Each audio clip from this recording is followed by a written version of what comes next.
Oh boy, time now for another episode of Mr. Nailsin Sunday Comics, and continuing on with the Blue Beetle. Because, boy, I know, after seeing that movie, you're all wondering, what was the story behind the other two? Well, we got to look at Ted Kord last time around, and now we're going to get the story behind Dan Garrett. Oh, boy, yeah, your questions will be answered. I know, you didn't see it. It wasn't that bad of a film, and but it never really had a chance, and there's so many factors there, but that's another video. That's just too bad. But anyway, Blue Beetle remains a favorite of Mr. Nailsin Sunday Comics, as you know. So I guess we're jumping ahead because I haven't gotten through all the Dan Garrett stories. We will, no doubt. Well, but with the movie and everything, I just thought, we'll take a little sneak peek at Ted Kord, and then the ultimate fate of Dan Garrett. Well, at least this final version of him anyway. So anyway, this was the cover. Yes, the second issue. Shouldn't this have been the first? Well, So revealed at last the secrets and mystery that surrounds the origin of the new Blue Beetle. The fate, shouldn't it say and the fate? Well, of the old Blue Beetle. So there you go. Plus the question. Well, you know what? The question backup stories, I'm going to do those as well, but I'll do them in succession after we're done with, the Beatles here. No, not those Beatles. So anyway, here we go. The Blue Beetle. The end is a beginning. Sometimes. So there you go. Well, you could see who put more thought into his outfit. Dan he just didn't care about that stuff. But I guess Ted did. Anyway, oh boy, this is really deteriorated. Early evening, a frequent visitor to Ted Kord's lab puts in still another appearance. Kord, if it takes me a lifetime, I'll find out what happened to you and Dan Garrett on Pago Island. I'm busy, Lieutenant Fisher. My assistant hasn't been in all day, and I have nothing to tell you, so if you'll excuse me. I'm glad he's gone at last. I've had it for today. I need a change of pace. And becoming the Blue Beetle is just what the doctor ordered. Whee!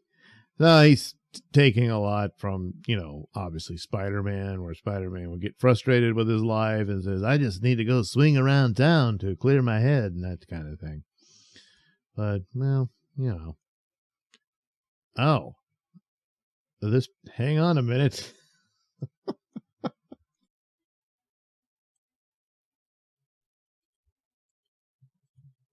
And we're back.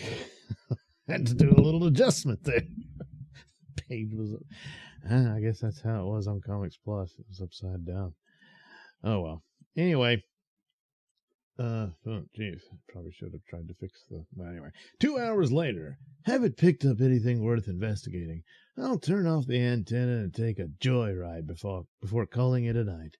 Well, I thought that's what your original intention was. Anyway. Pago Island, if only that barren rock would sink into the sea before the secrets it holds leak out. A light. But who? Anyone prowling here has to be up to no good. What if it's my, I better stop building fears and see who it is. I can't make him out. It's too dark. I'll have to get closer. Great Scott of all people, it's Tracy. What are you doing here? Oh, the Blue Beetle. Please, I'm desperate. You must help me. Help you? What can I do for you? Help me to find something. I've been here all day searching all over this island. Oh, damn it. It better not be some dumb earring. Ted Kord, the man I love. Really? Is under suspicion of killing a man here. I don't believe it, and I'm trying to find evidence that will help prove he's innocent. Even before this, he was under some great strain. He wouldn't tell me what. I can't do anything while Ted is being hounded. And I thought my silence would spare unnecessary worry. I don't know what to do or who to turn to, but I must help Ted somehow. Somehow. Hey, Tracy. How do you know my Ted? You're the Blue Beetle. Yes. I couldn't keep it a secret from you any longer. Not after what you just said and tried to do for me. I'll tell you everything, Tracy, if you really want to know. Oh, yes. I can face the truth, Ted, whatever it is. Yeah, and especially since now I realize my chances of getting some are, well, 100% likely. Anyway, it all started when I began helping my Uncle Jarvis. Jarvis? No, not that one. With his, experiments. You remember, he insisted I work at his place and you look after my lab. Yes, he got annoyed when I called you about anything. Yeah, that was kind of weird. Now I think about it. Anyway, he gave me parts of experiments so I would never knew what I was working on. But he was always so secretive about himself and his work. Very good, Ted. Now you can stabilize this reaction. What's this for, Uncle Jarvis? I'll tell you, Ted, later. I promise you. I couldn't do this without you. This is excellent, Ted. What? Thanks. It's... what? Oh, I'm glad. Jeez, what a mess. I'm glad I could help you. Do you think your father will approve? You know, we never got along. Whatever your differences, I'm sure Dad would never make any issue of it with me. Have you heard from him since he left on his expedition? No, but I haven't given up hope. He'll contact me yet.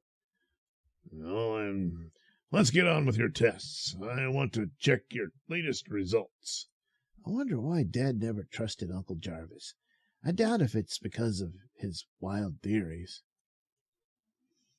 It never occurred to me... Oh, wait. It never occurred to me then that I might be working on something evil. But why should it, with Uncle Jarvis so pleased with every new job I did for him? Then, late one evening. Who's with you, Uncle? With me? No one. I must have been talking to myself. How's the latest test progressing? Remarkable. This solution now has the perfect consistency. Uncle, when are you going to tell me what I'm working on? All right, Ted. Tomorrow I'll tell you everything. Now go home. I want to examine these latest results. Okay, Uncle. See you in the morning. I left thrilled, but still unable to guess at what wonderful project I helped give to the world. It could be so many things. The explosion snapped my revere.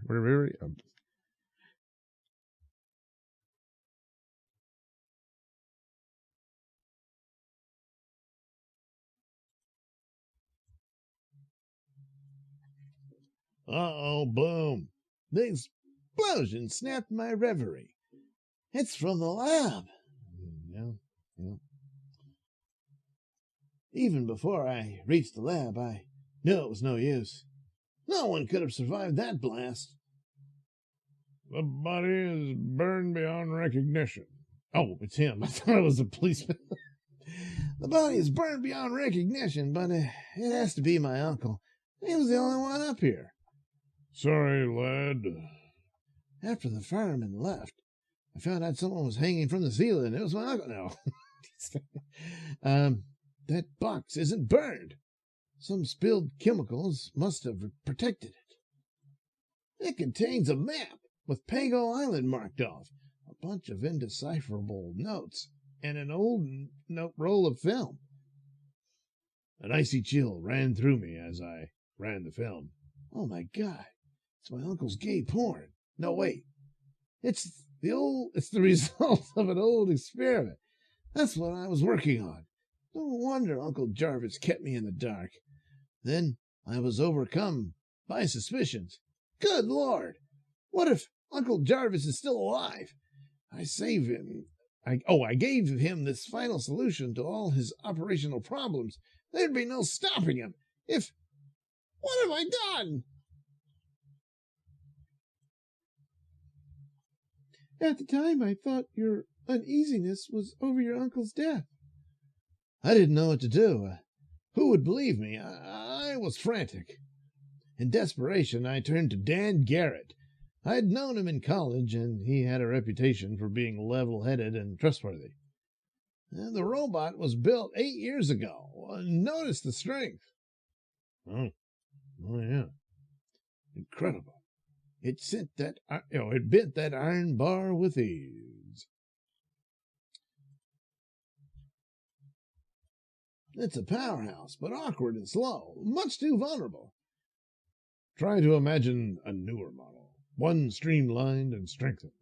What could stop 10 of them, 100, 1,000? They'd be unbeatable. But it's not so easy to overcome the scientific difficulties involved in building such an improved robot. I already have. My uncle can now improve his models. Even now, he's working on them in secret. But your Uncle Jarvis is dead? No, I think not. I'm sure he's somewhere on Pago Island. But the authorities would never believe me. Then you think with my archaeological knowledge I could locate his workshop. I'd better go alone. Ted doesn't know I'm the Blue Beetle. And if he's right, BB is going to have his hands full. Okay, Ted, I'll go and, we'll go. I didn't know who you drove off with that day, but I had followed your growing tenseness with alarm. No wonder you became so suspicious of me when I made it appear that I was here on Pago alone. No sooner had Dan and I landed here when they're advanced models, but they're not attacking. They made us prisoners. I'd better learn the extent of this. I'd better learn the extent of this before I call on the Blue Beetle. My uncle didn't waste any time using my discoveries. If it is Uncle Jarvis behind all this, well, who else could it be? But maybe we'll find out at the next exciting episode of the Blue Beetle. Next time on Mr. Nailsin's Sunday Comics.